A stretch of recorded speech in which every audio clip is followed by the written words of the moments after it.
जिस जोश और खरोश से ट्रंप बीच में आया था कि 20 तारीख को मैं कुर्सी पे विराजमान हूंगा, 21 तारीख को सब गेम खत्म कर दूंगा। अब वो हुआ नहीं।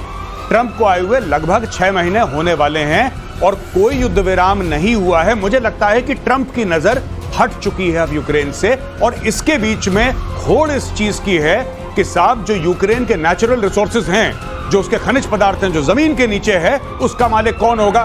ट्रंप एक दावेदार है। ट्रंप ने बोला है कि मुझे पूरे यूक्रेन का 50% रिसोर्सेज चाहिए, ये ट्रंप ने बोला है।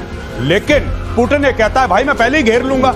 और ये सारी की सारी लड़ाई जो चल रही है, अब ट्रंप जितना कॉन्फिडेंट था डे 1 पे कि ये तो 24 घंटे के अंदर मेरी मुट्ठी में आ जाएगा, वो चला गया मामला। नमस्कार, बहुत स्वागत है आपका उस शो में जिसका नाम है प्रतिशोध।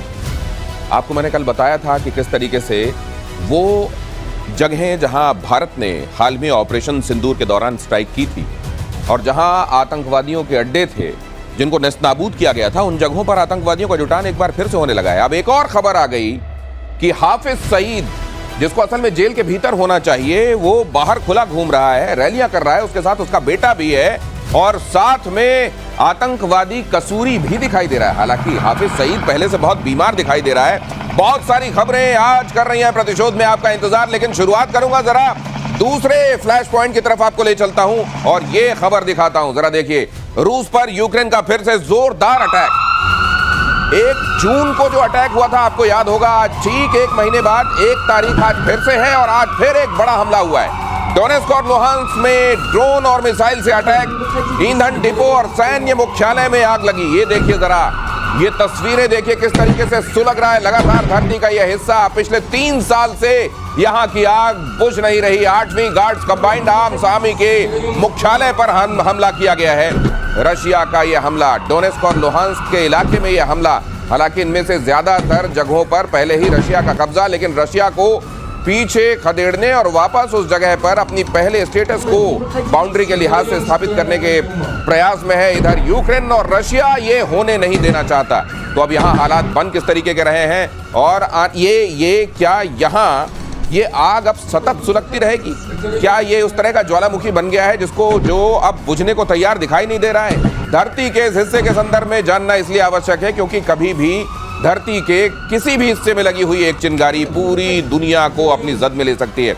मेजर गौरव आर्य मेरे साथ मौजूद है, एयर मार्शल पीके श्रीवास्तव मेरे साथ जुड़ गए हैं। रशिया यूक्रेन ठीक 1 महीने बाद, 1 जून को हमने एक बड़ा हमला देखा था, आज 1 महीने बाद, ठीक 1 महीने बाद फिर से ये हमला।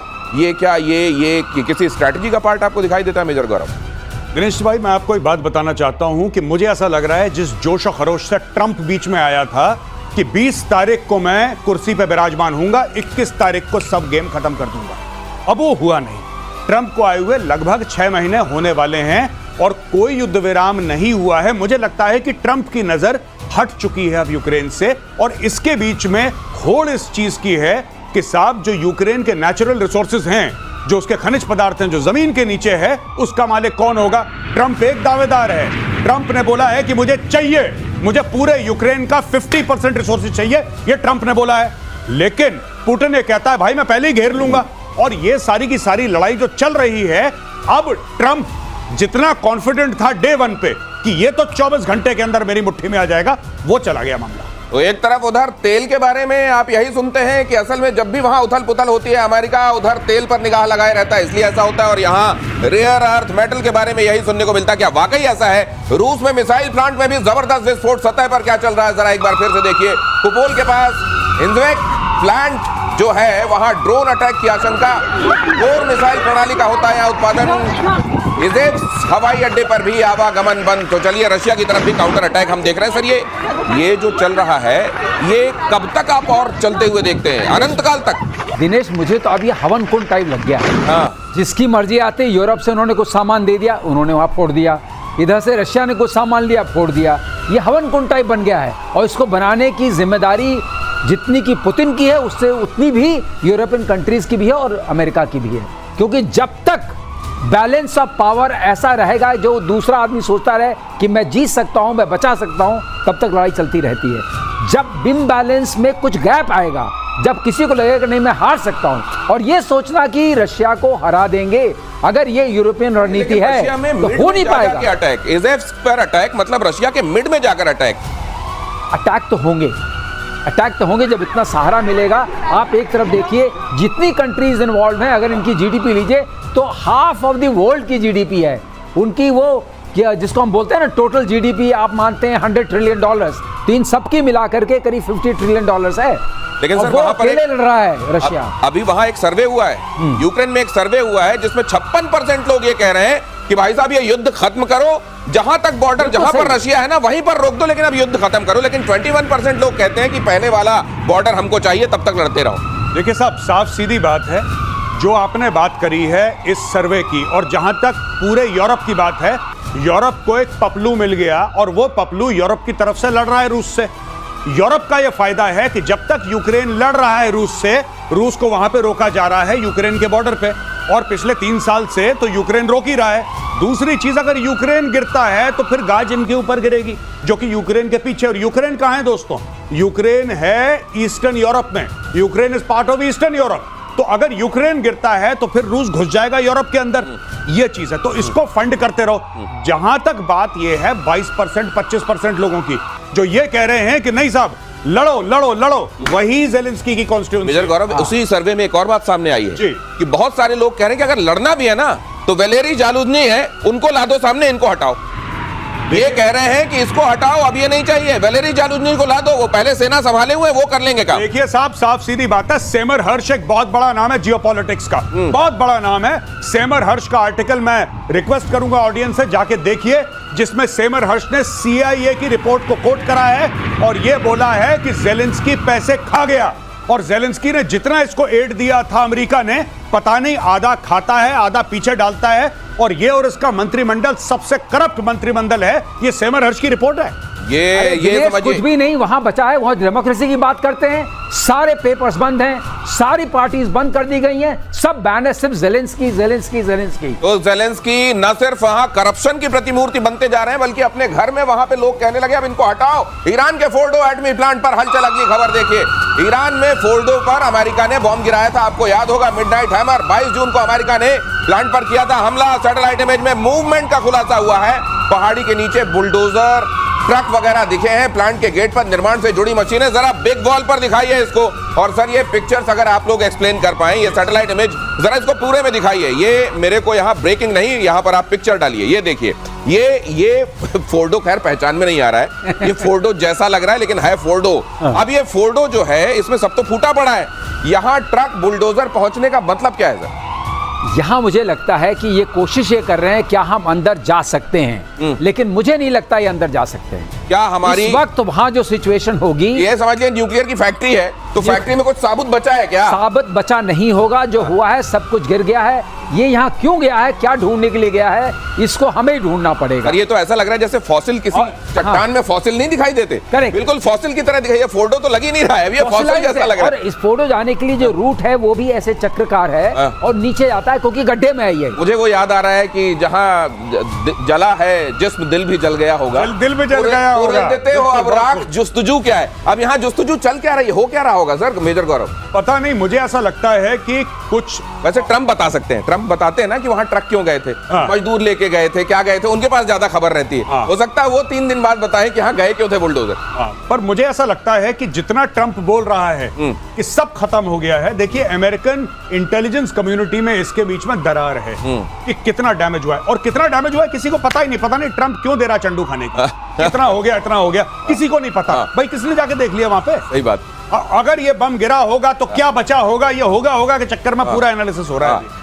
ये कमाल की बात है कि वहां जो खुफिया एजेंसी की प्रमुख हैं वो जो कहती हैं ट्रंप वो मानते नहीं है, और ट्रंप के पास बड़ी खुफिया खबरें होती है। कमाल की बात है। देखिए नेक्स्ट जनरेशन हथियार पर काम कर रहा है इजराइल, अगली खबर देखिए। सीक्रेट हथियारों का स्टॉक भी बढ़ा रहा है इजराइल। अब इजराइल ने अपना SWOT एनालिसिस कर लिया होगा, स्ट्रेंथ, वीकनेस, अपॉर्चुनिटी, थ्रेट, उसको समझ में आ गई होगी। Stand off weapon, iron beam, laser weapon, drone, गुप्त हथियारों ने ईरान में मचाया था कोहराम। अब असल में इसकी सबसे बड़ी फाइंडिंग क्या होगी इजराइल की, कि ये होना चाहिए मेरा आयरन डोम और मजबूत होना चाहिए। जी, एक तो ईरान एक काम करेगा कि ईरान ऑल्टरनेट निकालेगा बंकर बस्टर का। अच्छा। जैसे भारत ने निकाला और कि आपने अमेरिका का मुंह ना देखना पड़े। जी हाँ। जैसे आपने कल कवर करा था। अरे आपने कल बोला और आज वो खबर सब जगह है और इसके लिए आपको बधाई। नहीं, ये आपने कल ही बता दिया था कि अग्नि में नया एक्सपेरिमेंट हो रहा है जिसमें बंकर बस्टर के तौर पर, अच्छा ये भी है कि हमको कोई बॉम्बर नहीं चाहिए होगा, हम यहीं से उसको मारेंगे और वहां जाकर ये यही खास बात होगी। एयर वाइस मार्शल पीके श्रीवास्तव कहते हैं कि ये हम रॉकेटरी में सबसे अच्छे हैं चीजों को उछालने में, तो यहां से उछलेगा और उधर जाके, हाँ अपनी बात कही सर। जी तो बेसिकली क्या था कि जैसे भारत ने करा 5000 किलोमीटर रेंज की अग्नि का आपने रेंज कर दिया 2500 और आपने उसमें 7.5 टन उसके अंदर हाई एक्सप्लोजिव डाला।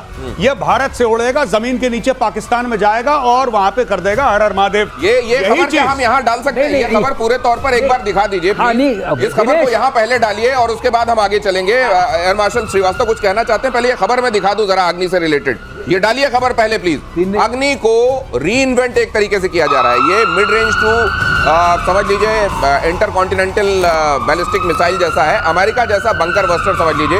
अग्नि 5 का 2 नया वर्जन डेवलप किया जा रहा है। 100 मीटर नीचे तक विध्वंस की क्षमता होगी इसमें। और ये खबर कल पहले ही प्रतिशोध में मेजर गौरव आर्य और एयर मार्शल श्रीवास्तव डिस्कस कर चुके हैं। सर अब प्लीज। मैं ये कह रहा हूँ कि इसने जो बताया वो तो बिल्कुल सही है। उसके आगे ये इसमें टर्मिनल गाइडेंस में टीवी लगा हुआ है।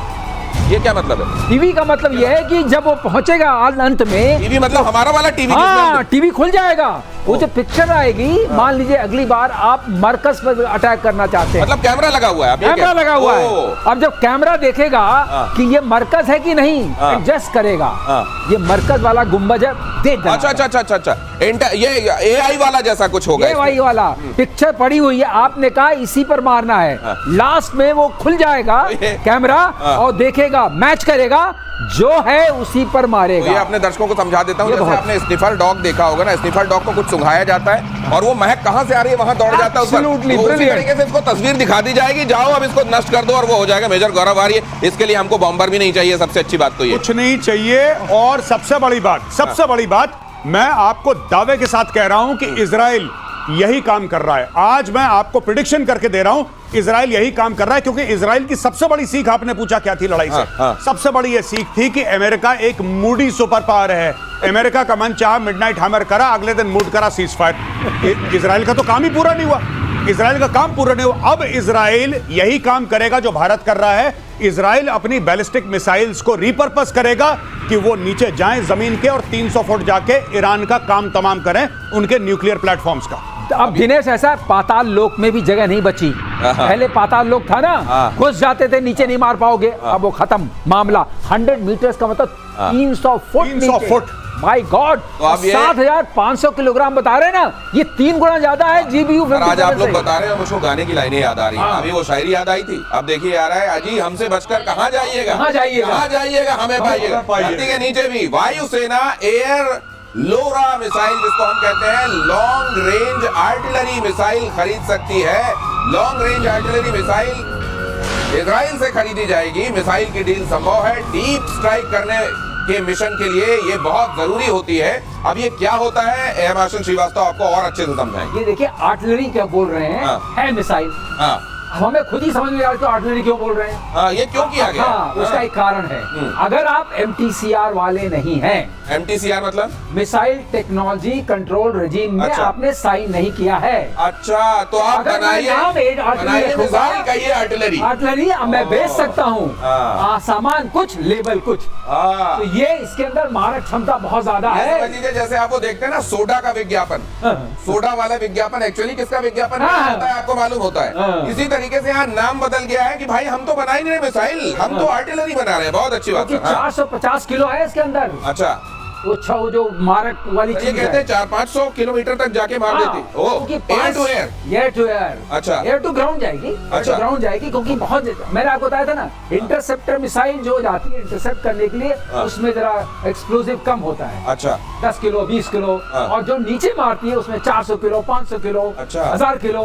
जैसे ये वाली जीबीयू, वो समझ लीजिए कि जैसे तीर से तीर टकराता है जो नष्ट करता है ना, इंटरसेप्टर वाली वो, उसमें बस इसको नष्ट करना हवा में, उसमें ज्यादा बारूद नहीं चाहिए। लेकिन जो नीचे गिरेगी मारता जमीन है। पर बड़ा डिस्ट्रक्शन करना, वहां बारूद ज्यादा बारूद ज्यादा चाहिए। चाहिए, इसके अंदर 450 है। ओह। तो खुद ही समझ नहीं आ रहा इसका नाम आर्टिलरी रखे। फिर मैंने जानने की कोशिश की हाँ। तो MTCR समझ में आया। ओके। उसके चक्कर में लेवल कुछ आपने सही समझा दिया। मिसाइल टेक्नोलॉजी कंट्रोल रिजीम जिसने साइन किया है वो लोग बना सकते हैं, जो नहीं साइन किया हुआ है वो बनाए मिसाइल, आर्टिलरी नाम से बेचे। ये इसका सरलीकरण हो गया। ब्रह्मोस 2 बहुत ताकतवर बनाने की तैयारी में भारत। अगली खबर, रूस की हाइपरसोनिक तकनीक से हो सकता है लैस 3 M22 जिरकॉन मिसाइल वाली टेक्नोलॉजी लग सकती है इसमें। ब्रह्मोस 2 की गति और क्षमता होगी बढ़ोतरी।